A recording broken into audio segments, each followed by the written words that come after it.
that we can do. Address the pay gap. Yeah. Do the do the gap inequity study within your organizations. If you have that feasibility to do it, please do it. We found that when that is actually done within organizations, they do find disparities. And you know what? I like getting the call that says, hey, guess what? You get a raise because we've just done the study and realized that now we've been not paying you what you're worth, right? That's a great study. That's a great call to have.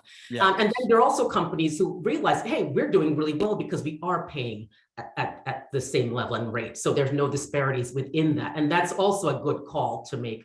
But for those organizations who are not addressing that, we need to do that because we are losing out in this economic story as women. And when that happens, it's a dire, it's hard to make up, right? Even to the fact where the UN has put gender equality equity as a goal number 5, to show you how important it is, not only just in the North American sphere, but globally, how important that is.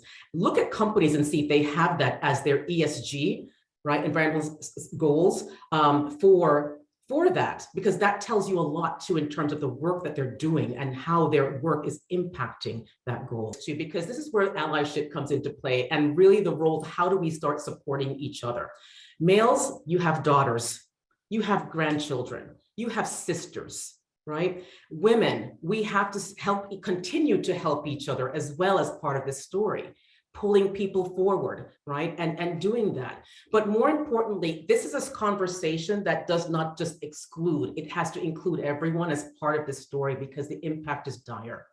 You're talking about the fact that you have sponsorship and mentorship within the organizations that are powerful tools. I benefited from that or I would not be here today, right? Huge. Sponsoring those unrepresented talent.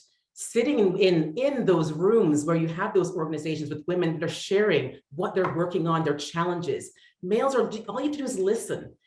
Fill up that tool belt of yours. So that way, when you're in those conversations where we're not at the table, you can speak up and speak out on our behalf. And that's very powerful.